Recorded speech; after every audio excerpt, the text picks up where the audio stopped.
All right, Karina baby, today is July the 31st. So you can see the book.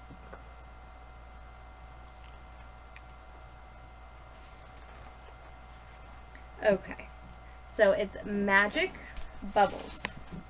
The little monsters Minnie, Minnie, and Mo were having a birthday party.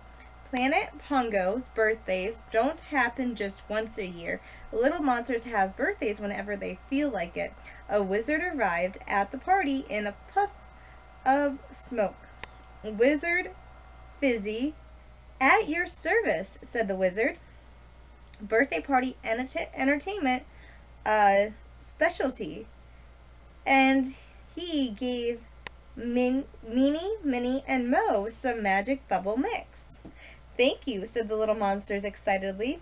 Minnie, and Mo blew 3 big bubbles and waited to see what would happen. Suddenly they found themselves floating high above the ground. The little monsters were inside the bubbles. Look at me, cried Minnie, turned a somersault.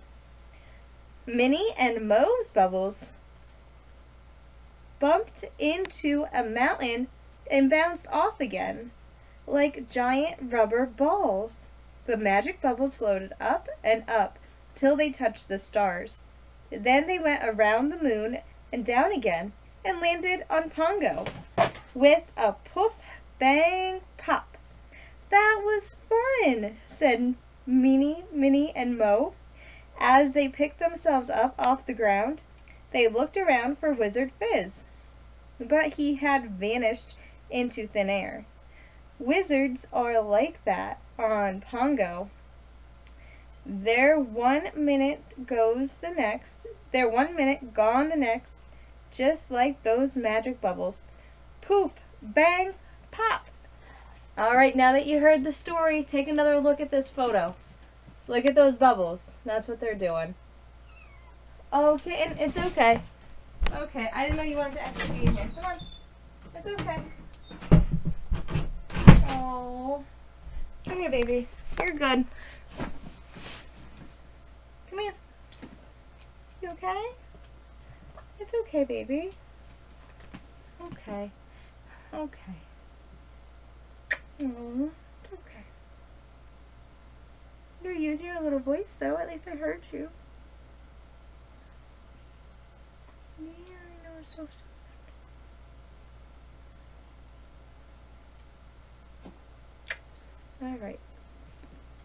Alright, so did you hear the story through the door, baby? I know you heard the story over the internet. But, okay, so let's go into a Treasury book of tales.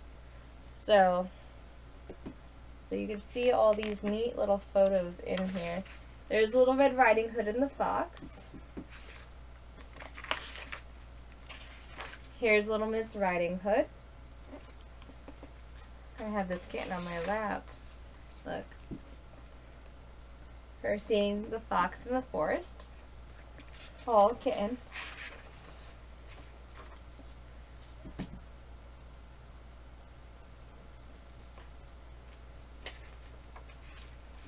Look at this. Oh my goodness. Ooh.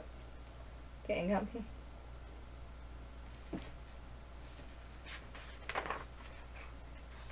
Yep, there's Snow White and Rose Red. There they are.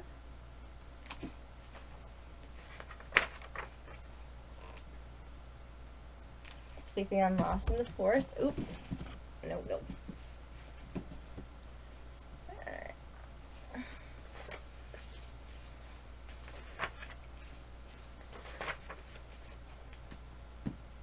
Here's the gnome with his beard stuck. Remember how they cut it out for him? There he is walking away with his treasure, bag of gold, at a time.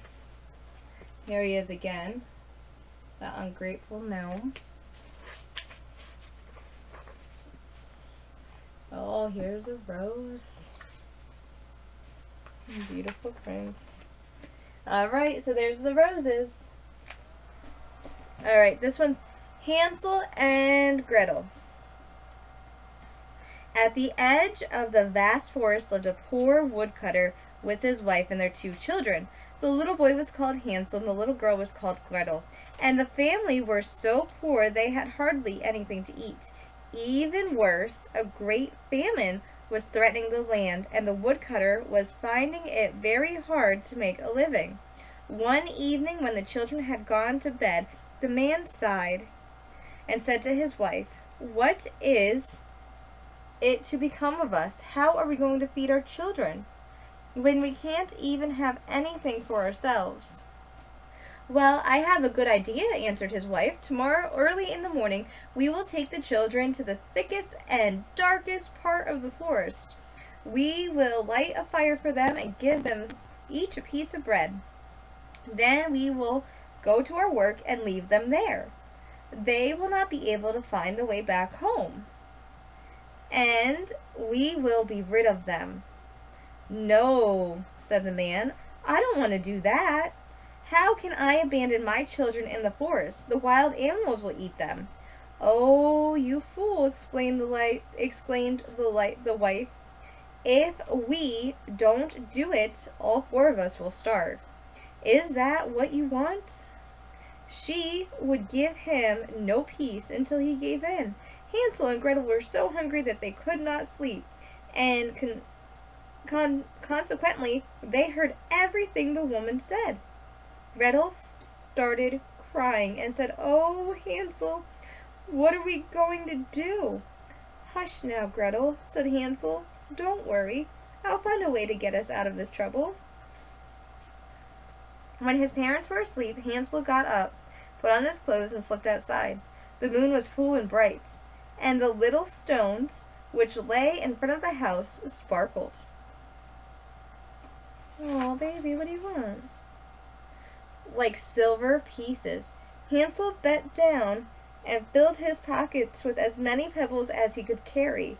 Then he went back inside and whispered, "Gretel, sleep in peace, little sister. I have a plan which will save us." Then he went back to bed. Early in the morning, an hour before sunrise, the woman roused the 2 children, shaking them roughly. Wake up, you lazy children. We all have to go to the forest to gather wood," she snapped. Then she gave each of them a little piece of bread and said, "This is your breakfast, but don't eat it too soon because you won't get any more food today." Gretel put the 2 pieces of bread in her apron because Hansel's pockets were full of stones. Then they set off together to the forest.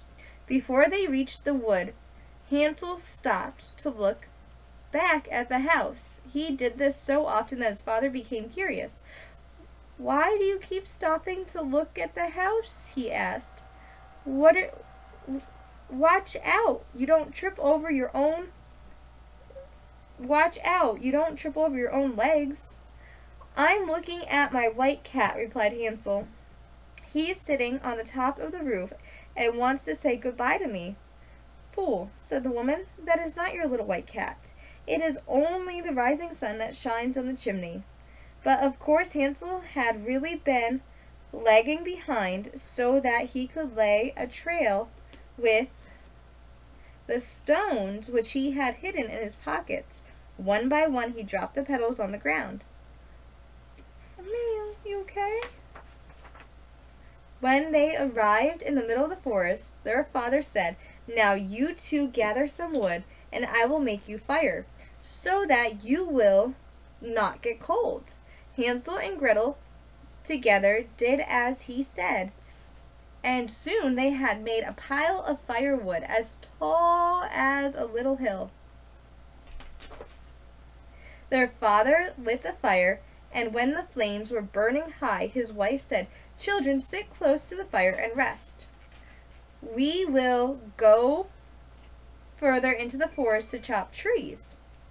When we have finished, we will come back for you." Hansel and Gretel sat near the fire, and at midday they both ate their little pieces of bread. All the time they could hear the sound of an axe, so they thought that their father was not far away, but the noise did not come from an axe at all. It was only a branch which their father had fastened to a tree, blowing backwards and forwards in the wind. At last the children's eyes closed with exhaustion, and they fell sound asleep. When they finally awoke, it was already dark. Gretel began to cry and said, "How will we find our way out of the forest?" "Wait until the moon has risen," answered Hansel, hugging her, "and then we will find our way back." As soon as the moon rose, Hansel took his little sister by the hand, and they followed the path of little stones, which glittered like silver pieces, and marked their way home. It was almost daylight when they reached home. Oh, good kitty.